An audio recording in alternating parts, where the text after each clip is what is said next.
Welcome to MTV Lists. My name is Sean Willett.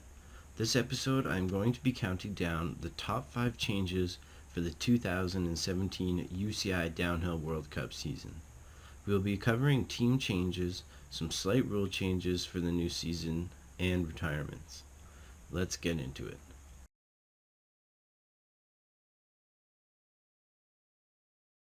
Starting the list is UCI's changes to the format of their races. 3 significant changes have been approved for the men's and women's downhill season. These changes include: there will be a reduction in the number of riders allowed into the women's and junior men's final, 15 and 20 respectively, down from 20 and 30. Protected women who fail to qualify for finals will be added to the 15 qualified riders. A separate junior women's event will be organized, whereas previously junior women were lumped into the elite women category. The men qualified for finals will now be provided a separate practice session in between the women's final and the men's final. This is to give men a chance at practicing on course conditions that more closely resemble what they will be racing on. UCI states that these decisions were taken in an effect to better protect the integrity of the course and therefore improve the quality of competition.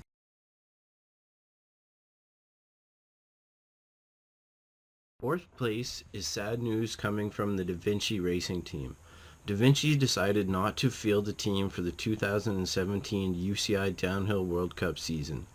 Vinci addressed the media saying, "We were unable to put together a team that met our expectations.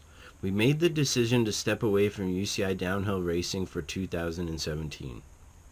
It was an incredibly difficult decision to make, but we hope to return to World Cup racing in the very near future."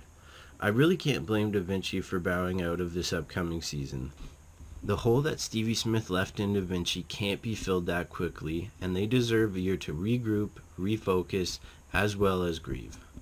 Smith was a huge part to that team, and his tragic death left a massive hole in the team. One can only hope that they will be able to sign a couple big-time riders for the 2018 season and return stronger than ever. On a bright note, they will continue to have an EWS team, so all is not lost for the Vinci crew.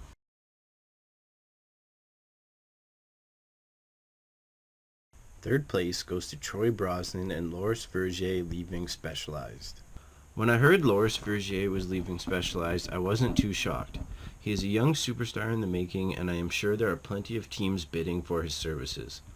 I'm sure it was bittersweet for Loris, as he is now able to go and be a front runner for a new team, but that also means he has to leave his longtime friend and countrymate Loic Bruni. I'm sure wherever Loris goes, success will be close behind him.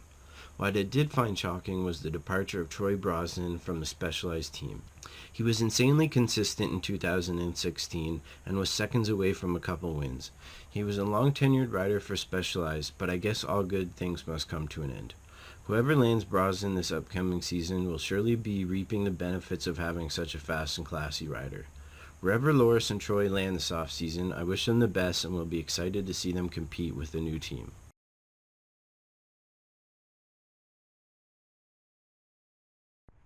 Coming in at number 2 is the fact that Josh Bryceland withdrew from the 2017 downhill season.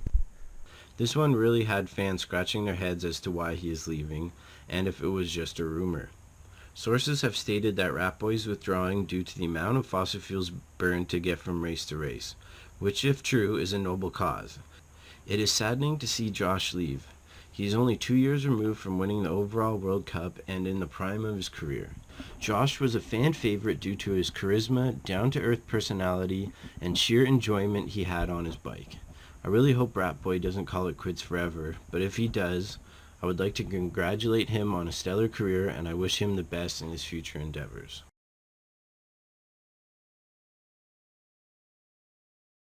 Before I reveal the top spot on my list, I would like to take some time for 2 honorable mentions. First goes to Manning Carpenter leaving Saracen Madison. Manning confirmed that she will be leaving the Madison Saracen race team this offseason. She spent 6 years with the team and enjoyed great success. She was arguably the fastest woman racing downhill over those 6 years. Carpenter joined the team in 2011, where she was able to win 2 World Championship titles and the UCI Mountain Bike World Cup Series overall in 2014. I wish Manon success wherever she lands this upcoming season. My second honorable mention is Luca Shaw leaving the SRAM Troy Lee Designs race team. Luca Shaw, the young American star in the making, will be parting ways with the SRAM Troy Lee Designs race team. This departure has fueled a lot of speculation as to where he will end up. Most are saying that he will be joining the Santa Cruz Syndicate, as he already rides a Santa Cruz, and the Syndicate lost both Steve Peat and Josh Bryceland. This is a rumor I could definitely see happening, and I think it would be a natural fit for both sides. Wherever he lands, I am sure that team will be more than happy with their new signing.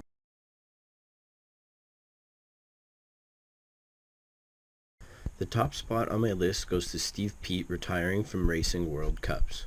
This was a real sad one to admit that Steve Peat is calling it quits. I can't remember watching a season without Peat descending the course with a smooth and calculated style. Steve Peat will go down as arguably the greatest mountain bike racer of all time, and he clearly has the hardware to back this up. His stats are mind-blowing and just go to show the consistency and durability that he possessed. He finished his career with the 2009 UCI Downhill World Championship, 3-time World Cup champion, 9-time British champ, 2-time European champ, had 17 World Cup wins, 52 World Cup podiums, and raced in over 100 World Cup races. The syndicate, and especially downhill racing, will definitely not be the same without Petey. He said that he will still be involved in the mountain bike community, so we will hopefully still see him around. However, it was still a sad day seeing Petey have his final race in Val-Nor, where we saw an emotional Josh Bryceland talk about how much Petey meant to him. I think it's safe to say that Bryceland's feelings are mutual in the mountain bike community. We will miss you, Petey. Cheers, mate. If you like this video, please throw it a like and don't forget to subscribe. If you have any suggestions for future lists, please leave them in the comment section below.